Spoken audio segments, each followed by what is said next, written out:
I don't think I need to spend very much time chronicling what's going on in the world today that probably got you to the point where you are watching this interview.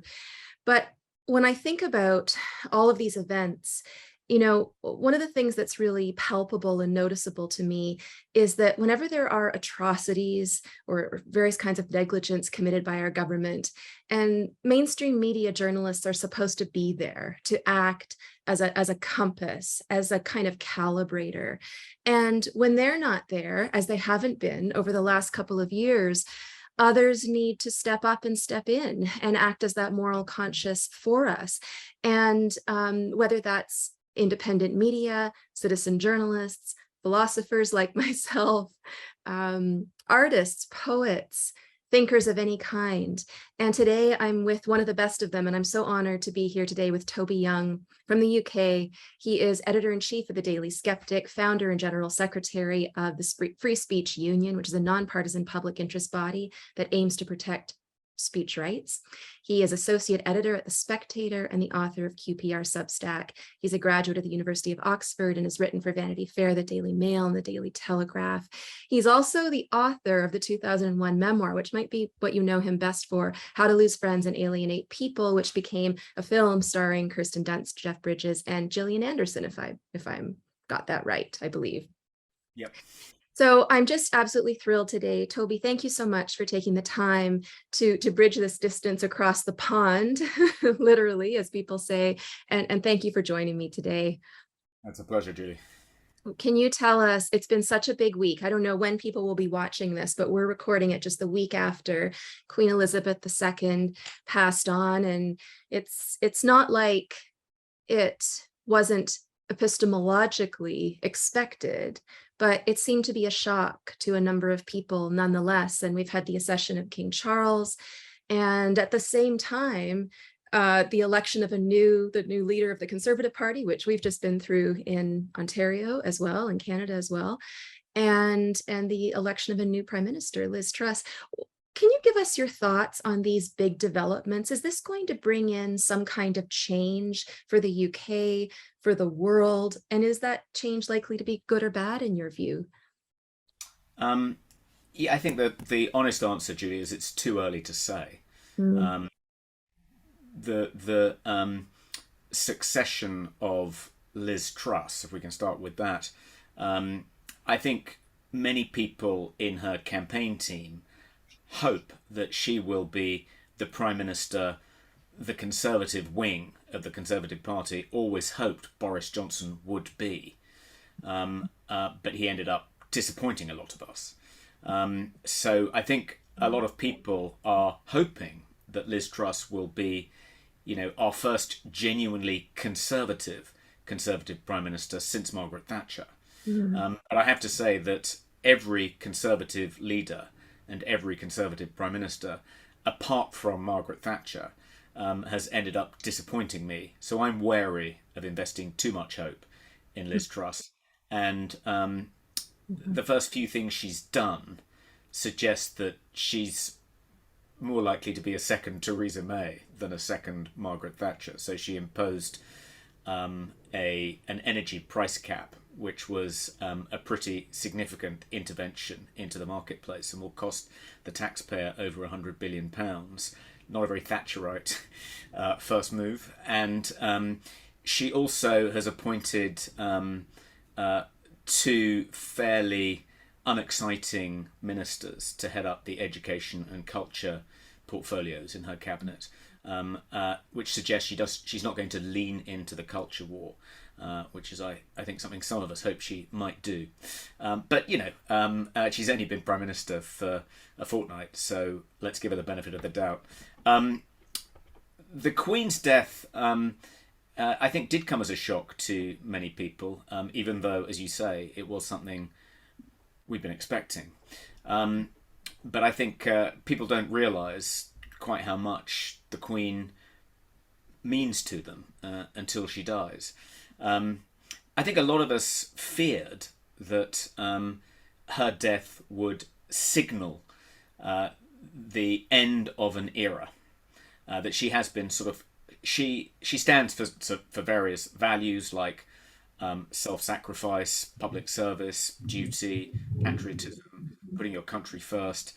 And I think a lot of us feared that with her death would come the end of those sorts of values meaning something, or meaning as much as they do in British public life. She's been sort of serving as a bulwark against the incoming woke tide, and the is it accession? I think it's the right word of Charles might signify a sea change. Partly because he himself embraces the green agenda. He's a big enthusiast for net zero. He apologised to Commonwealth leaders at a Commonwealth conference in Rwanda in August for Britain's involvement in the slave trade. And I think, my fear is that he's going to think that the monarchy needs modernising, and that involves going on an apology tour of Commonwealth countries, apologising for the British Empire, Britain's history of colonial exploitation and involvement in the slave trade, and he thinks the way to placate the monarchy's critics and the way to snuff out burgeoning Republican sentiments in places like Australia and in the Caribbean is to kind of get on his knees, abase himself before these firebrand woke political leaders, and kind of beg for forgiveness. And as we know, in the Free Speech Union anyway, the way to placate that, there isn't any way of placating, woke mobs. Give them a finger, they'll take a hand. If you apologise, they just detect weakness and go for the jugular. And my fear is that in the mistaken belief that this is the way to purify the monarchy, detoxify the brand, he'll just end up not making any new friends and alienating all the people that could potentially have been his strongest allies. But having said that, so far the signs are quite good. He hasn't put a foot wrong really since. He's reaffirmed his commitment to being head of the Church of England. He hasn't mentioned net zero once, as far as I know, so let's give him the benefit of the doubt too. Let's hope our fears aren't realised, and he puts some of his political hobby horses behind him now that he is the monarch. It's interesting. I watched his speech to Parliament. Was it yesterday morning? I'm trying to think, and it seemed to me to be quite reverent, but unremarkable. But maybe it's the time for that. Maybe. Yeah, we want him to be unremarkable. It's when he wants to be remarkable that he starts making mistakes. That's what... It's interesting to think about the role of the monarchy as being a symbol for a kind of endurance and non-progressivism and non-postmodernism, if we can sort of compound those words together, because whether our world just seems to me to be in a kind of free fall in terms of meaning, and whether that's because of the fallout from postmodernism or whether it's because of social justice, progressive politics, or whatever it is. I mean, even when we've seen the politicization of science, what that sort of says is that science itself isn't meaningful. It's the political ideology that can package it that's meaningful. So it makes me wonder, is there still room for ritual? Because the monarchy, from my cheap seats in one of the Commonwealth countries, is so much about ritual and symbolism. But when I watched the Queen's coffin being carried into, is it St. Gilles Cathedral, and then now King Charles and Princess Anne, Prince Edward, Prince Andrew stood is it called the Vigil of Princes? By their mother's coffin. And that seemed to me to be like the acme of a kind of ritual that our world is so has a lot of hostility to these days, or has lost a lot of meaning for. Is that significant to you, that we're still holding on to that kind of ritual in the world?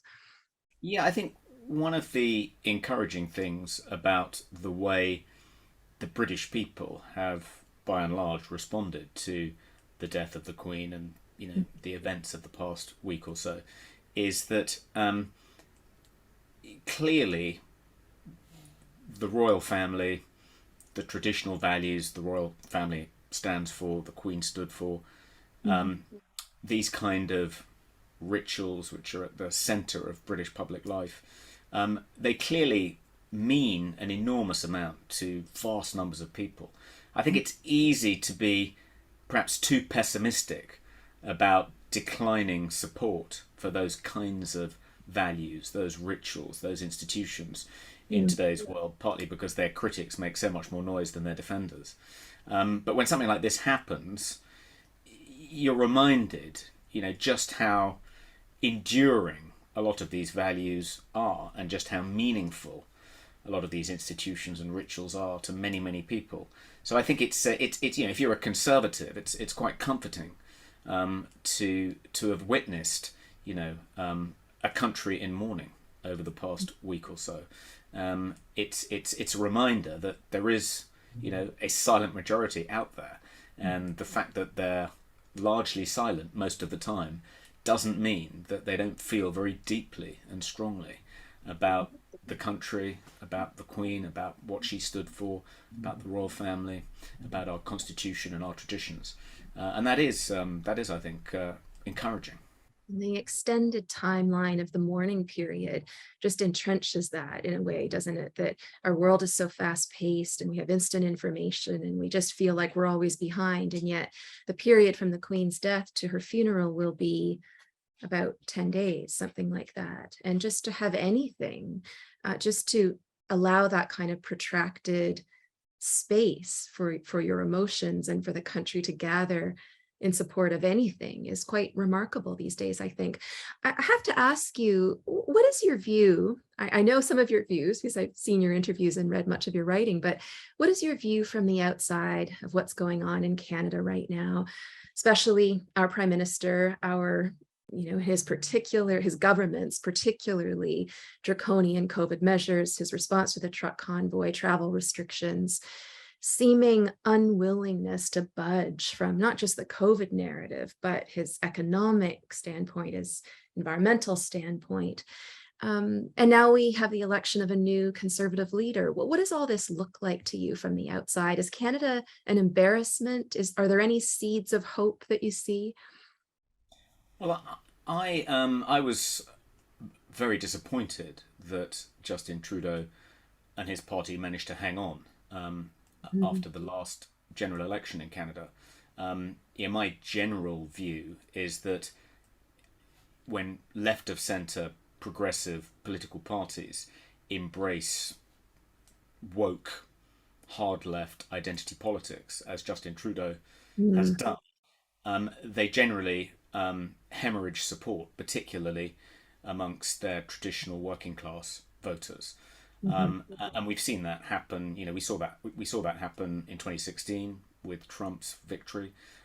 We saw it happen here in 2019 when Boris and the Conservatives trounced Jeremy Corbyn and the Labour Party. And we've seen it happen across Europe too. Generally speaking,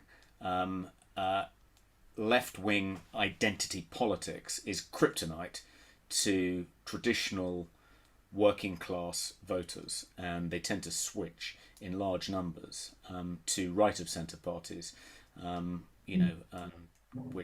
which stand up for the more traditional values of flag, faith, and family.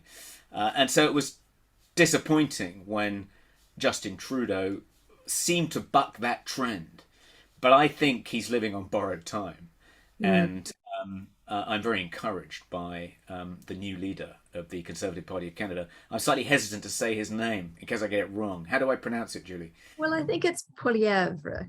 It's French. Yeah. I'm open to criticism on that point. On that point, it's really interesting. A lot of people have a lot of hope. You probably heard he won 68% of the vote in a landslide, and there was a real concern. Oh, even as recent as maybe 2 or 3 weeks ago, that Jean Charest, who actually used to be the leader of our Quebec Liberal Party, that he would take the leadership, and it was just thought, well, that would just be, that would be the end. And there's a lot of hope placed in Poilievre. He's an incredible orator, I would say. Justin Trudeau is not. In my view, he's manipulative. He recites the same. He's good at rhetoric, but I wouldn't say he's a good speaker, a good orator. And I think Poilievre does have that capacity. But, people ask me often, they say, well, what do you think about him? Is he the savior that we all need? And my answer is often, very rarely are political leaders saviors. It can happen. I think it's possible, but they're rare. And then the cynical part of me wonders, is it possible to reach that level of politics these days without having some connection to the global elite or whatever you want to call it? Or is that just being too cynical, too conspiratorial?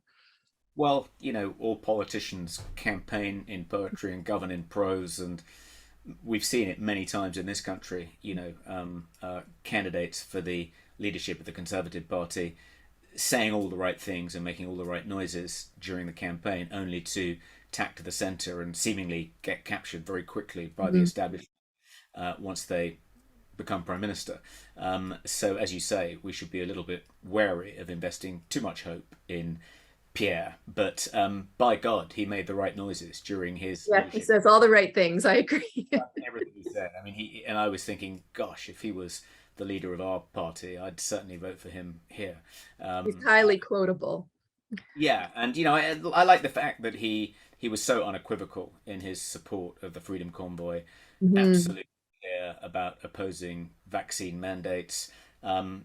Very rude about the WEF. I loved it when he said if any members of his cabinet went off to Davos, they needn't come back because they wouldn't be joining his government again. So yeah, he says all the right things. It's manna from heaven as far as I'm concerned. But let's hope he doesn't abandon too much of that agenda. Well, we've needed the gates of heaven to open for a while and drop something on us. So maybe this will be the time.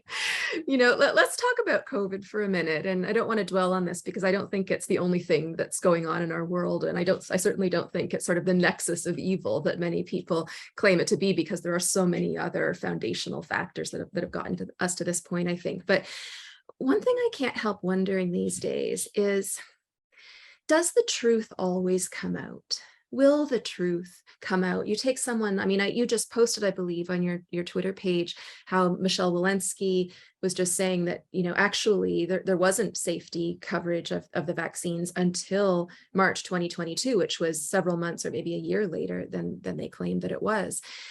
Peter McCullough, he's been talking about for quite a few months now. Now he's in Texas, which I think the culture is quite different from where I am and maybe where you are, but how the official COVID narrative is crumbling and how there's this sort of tension among healthcare professionals because they know that something is terribly wrong and the narrative has to shift. But it makes me wonder more broadly, historically, does the truth have a way of working its way to the surface eventually? Or is there some sense in which we just might never know or never uncover all of the factors that got us to this point? Yeah, I think it's the truth is a powerful ally, but it's usually not enough to win. If and I'm sure that in due course, the truth about the lockdowns, the vaccines, will come out, and in spite of the enormous efforts the people who have profited from the pandemic have made to suppress the truth. I'm sure and the fact that they have made this effort and have enlisted the help of various nation states, various international agencies, big tech, and sort of embarked on this crusade to fight what do they call it, the infodemic of misinformation and disinformation about the pandemic, by which they, broadly speaking, mean the truth. Themselves, they are. But the fact that they've gone to the fact that they have gone and still are going to such enormous lengths to suppress the truth suggests that they are frightened about what might happen to them if it comes out. So that's encouraging. That's silver lining to the more we see them dig their heels in, the more confident we can be that it's revelation time or something. But I don't think it'll be. I don't think. To give you an example of how it doesn't. It's not always enough to have the truth on your side.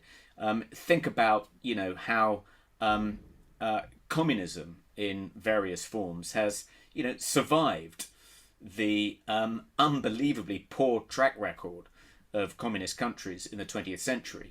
I mean, from 100 million deaths downwards, you couldn't really ask for clearer, more stark proof that communism is an absolutely catastrophic ideology which immiserates every country it's been tried in. But still, there are some people that cling to the faith, which is, in the face of this overwhelming evidence that it doesn't work. So truth is helpful, but it's not sufficient, I don't think, to defeat our enemies.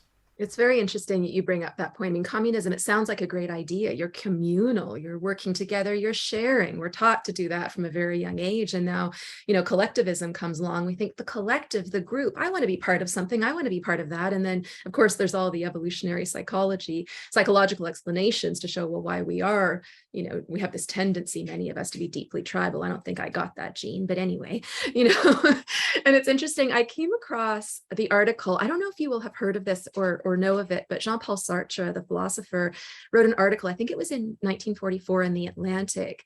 And he said in that article, and I just saw it yesterday again, never were we freer than under German occupation in France. And I thought that was so interesting. And when he elaborates a little bit, you see his reasoning is that, but it's when you join forces with other people and create this kind of unified resistance that you feel your freedom. And I think by that he meant, well, I'm assuming, but reading between the lines, that you feel your agency in the world. And I just thought that was so interesting because there's been so much blame going on the past couple of years. It's the fault of the CDC and Fauci lying to us. It's the fault of big government. It's the fault of global politics. It's the fault of woke ideology, whatever it is. But ultimately, our freedom is just undermined to the degree that we solely blame others for our faults, right? I was just talking to someone yesterday about whether or not they would, knowing all the harms and the lack of justification, whether they would take a third and fourth booster. And her answer was, well, I don't want to, but I will if I'm told to. And so I just wonder, I was just speaking to a group of students a week or so ago, and I said, this will go on for as long as you let it. And the solution is very simple. It will stop the minute that you say no. And when you mention communism, I mean, hasn't that been true of all of these attempts at imposing communism? They went on there was always a period where it sounded great to the people. We think of the 30s in Germany and other parts of Europe, that they were on board with what was happening. Do you think we're going to see a rising up of people? Do you think people are going to assert their agency, realize that they're free, realizing that they're losing their freedom every day, and just say no? Or is that a bit of a pipe dream, do you think?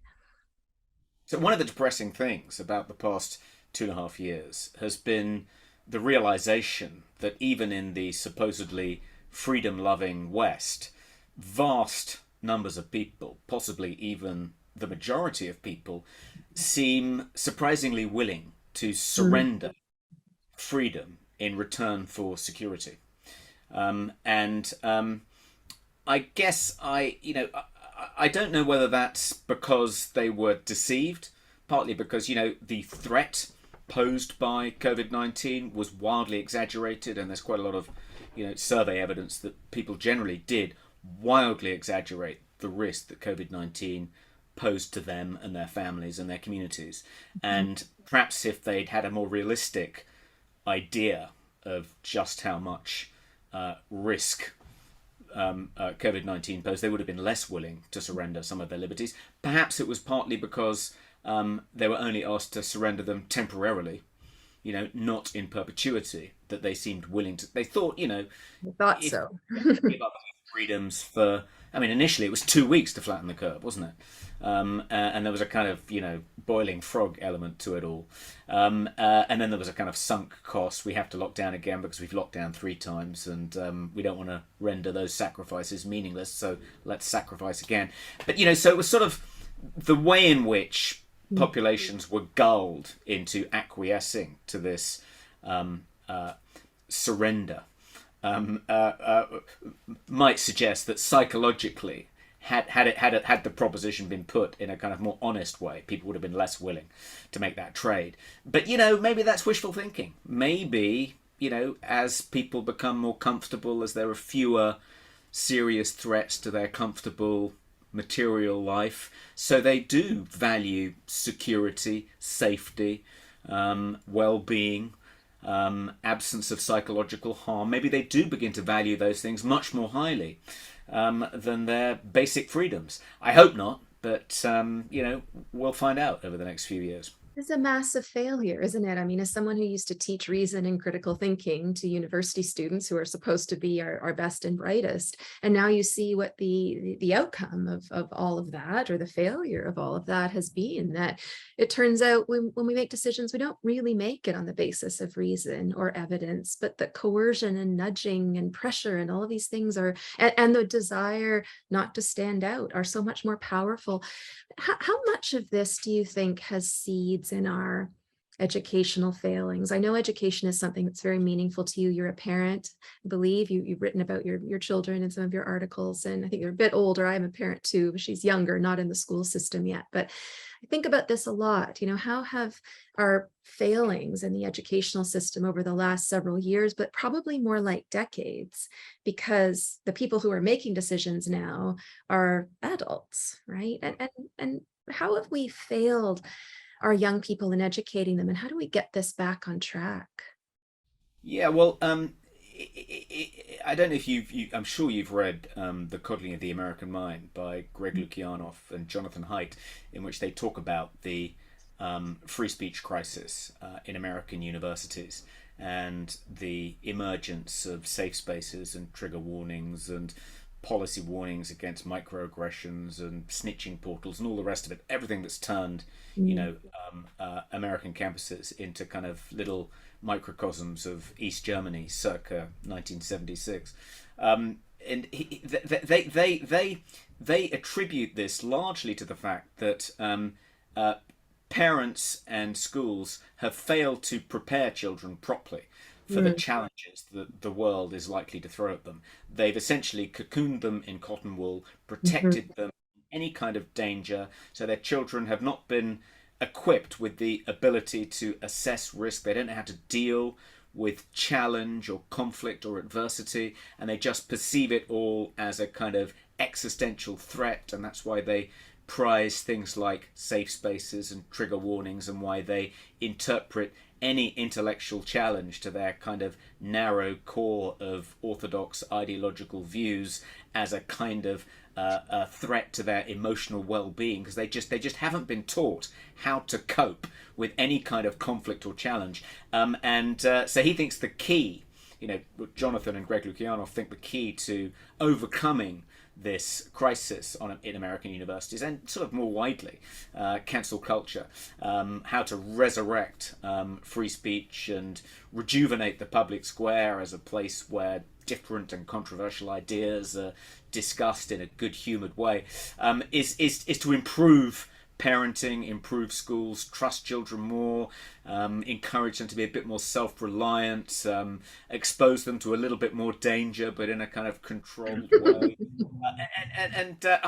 I Set think the house on fire, but only the kitchen, and be prepared to put it out quickly. when I first read the book, Julie, I thought that they were, overplaying the kind of psychological dimension to Right. cancel culture on university campuses, and a lot of it is just driven by authoritarian woke ideologues. The high priests and priestesses of the cult are essentially totalitarian in nature. They want to shut down free speech because they don't want to argue, they don't want to engage in debate with their intellectual opponents, they were underplaying the political dimension to this, and overplaying the psychological dimension, partly for kind of political reasons. If they could persuade students that it was in their own psychological interests, in their interests of preserving their own psychological health, that they should learn how to deal with challenge better and become a little less obsessed with protecting themselves and cocooning themselves,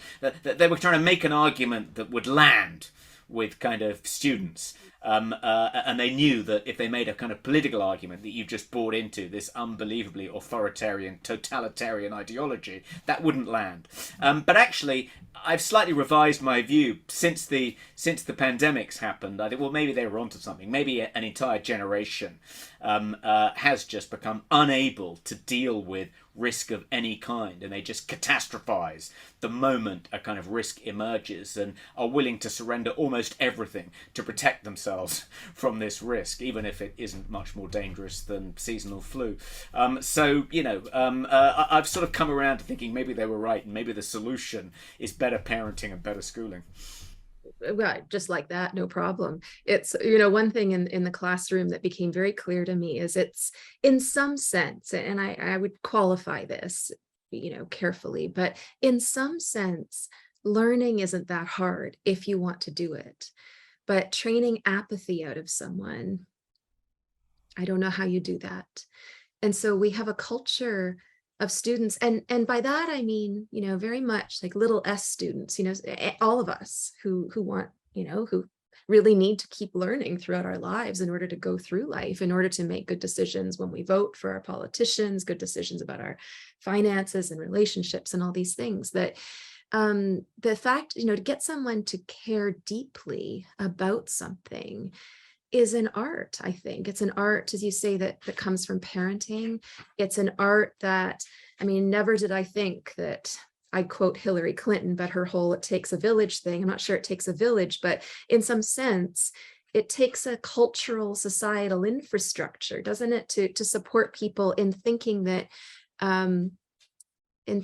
things matter, and that if they exert some effort, that can have some effect on the world. And I think that's a core belief that somehow, either through negligence or through intention, we've trained out of our young people. And it's funny hearing you speak. It's very reminiscent of what Walt Whitman had to say, but in the 19th century, because he was lamenting the state of education and the culture in America. And he said, long after, he's referencing the enduring values of the Greek and Roman cultures after their empires collapsed, but it's the ideas that linger. And so he's encouraging, the American people to try to hold on to and also develop their ideas, and basically encouraging people to read, right? And very few young people now I talk to, they say, I don't really have time to read. And of course they don't have time to read because they have all their social media and their TikToking to do. So they don't have time to just read books, right? But it's really interesting. I want to ask you something. Before you move on, I think I just want to sound a note of caution, which is in the I originally got very involved in education when my children were about to go to school, or at least the eldest one was, and when they were about to when they came to secondary school age, and I ended up, cut a long story short, I ended up helping to set up 4 what you'd call charter schools, what in America are called charter schools. We call them free schools over here, and was very involved in education policy, thinking about how to improve and reform our own public education system. So that was my life for kind of 10 years. But then I became very interested in behavioral genetics and started reading around behavioral genetics, became very interested in the work of Robert Plomin, who's the kind of doyen of behavioral genetics. He's American, but he's based over here. And met him a few times, got to know him a little bit. And he has produced really overwhelming research evidence that we wildly exaggerate the importance of the environment, of nurture instead of nature, when it comes to how kids turn out and how they behave, where on the kind of 5 big personality scales where they rank. Parenting, schooling, really much less important than most people think it is. And insofar as it's important at all, he distinguishes between the shared environment and the non-shared environment. And the shared environment are things that, siblings in a family might experience together. So parenting, the kind of school they go to. The non-shared environment are things they find out for themselves, their own kind of unique environments they create for themselves, the friends they make at school, that kind of thing. And insofar as the environment does affect how you turn out and affect your life chances, and whether you're likely to end up at a good school or in the criminal justice system. It's the non-shared environment is much more important than the shared environment, which is almost negligible in the impact it has on how children turn out. So from a parent's point of view, that's quite reassuring, because it sort of lets you off the hook. Doesn't really matter. Okay, if you're a really deadbeat parent, if you neglect your children or you abuse them, then of course that will affect Have how to they be turn. really bad. If you do the bare minimum, they'll basically, anything you do over and above that, I mean, it creates a nice environment for them as they're growing up, and they'll be happier for that period of time. But parents, I think, imagine that, unless they obsessively kind of helicopter parent and look after their children and buy them music lessons and get them extra tuition and make sure they get into good schools and all the rest of it, they think that'll have a huge impact on how they turn out. According to Plowman and his research, no, they're kidding themselves. Well, that's interesting because, I mean, That's enough. yeah, I was going to say that anecdotal evidence certainly supports that, because often you can take, children or young people who are very similar to one another. You ask about the backgrounds; their backgrounds are very different. You take children who are very different from one another. They had in the same family, they had the same sort of upbringing. So it's very interesting. Sort of on that topic, but in a more economic vein, I was very interested to read your article about your trip to Iceland and the massive inflation. We certainly are feeling it in our country. I honestly don't know how working families are making ends meet now. You go to the grocery store and it really seems like items are going up $1 or $2 every time you go. And our gas prices are a little bit lower now, but I mean, for months and months, people have struggled to to put gas in their cars, and the housing crisis. And, can you tell us a little bit about, this will be maybe sort of our last conversation, but can you tell us a bit about what you were seeing in Iceland, and where do you think we will be in 5 years across all of these different spectrum of society? Well, Iceland is one of the most affluent countries in Mm. Europe. The average wage per capita in Iceland is way higher than it is in the United Kingdom. It's probably higher than it is in Canada. And prices in Iceland are unbelievable in restaurants and hotels. Tourist. You said a $9 cauliflower or something, or 9-pound pint of beer. So you can have cauliflower or beer. You can. Um, uh, uh, but So I didn't see much in the way of economic deprivation in Iceland. But if I was in Newcastle, which is a city in the northeast of England, a couple of weeks ago, just driving through Newcastle to go to the railway station. It was like a scene out of Mad Max. I mean, it was about sort of, I don't know, 5 p.m. and there were kind of hordes of kind of drunken young men kind of staggering across the street, kind of spilling open beer glasses, people huddled in doorways, women wearing virtually nothing, kind of as drunk as the young men. And it was like a kind of scene from a kind of post-apocalyptic Hollywood movie. And it was like, Jesus Christ, this is supposed to be, the industrial heartland of Great Britain. And that was pretty depressing. I think if you go outside the kind of urban centres, it doesn't matter where you are, whether it's the United Kingdom or France or Belgium or Germany, you realise the extent of social and economic deprivation in the kind of extended peripheral areas, and you do kind of think that the people in those places are clinging on by their fingernails, and if energy prices get any higher, if the cost of living increases by any more, if they have to pay more in rent, if the quality of public services declines even further, then you're going to have a kind of riotous population on your hands, and you're going to have kind of widespread civil unrest. I don't know.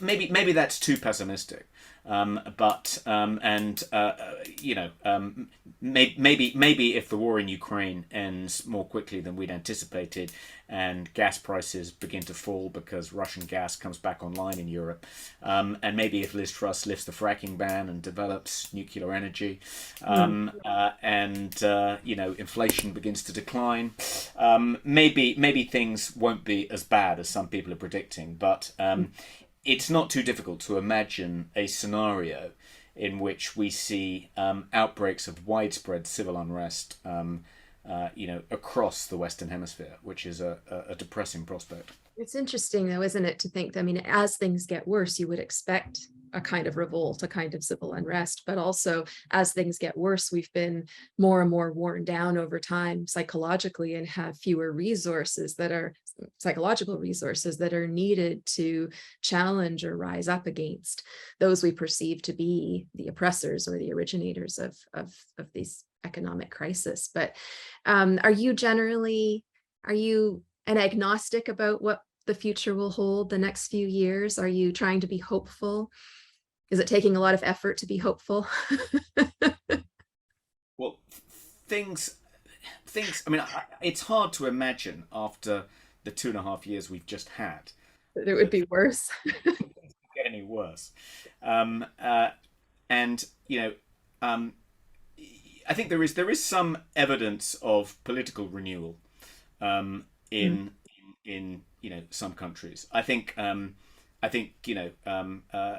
optimistic that Justin Trudeau will be consigned to electoral oblivion at the next election in Canada. I think it's unlikely that the Democrats are going to do well in the American midterms, and I think it's mm, probable that the Republicans will win the presidency in 2024, whether it's Trump or Ron DeSantis. And people are predicting that the Conservatives will lose the next general election in Britain, which is likely to be in 2023 or 24.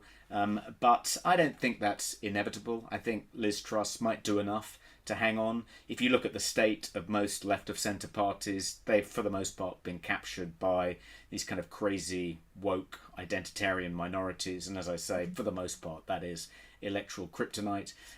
We've seen the defeat of the centre left coalition in Sweden at the most recent election only last week in Sweden. There are, I think, some signs of political renewal and a mhm, pushback.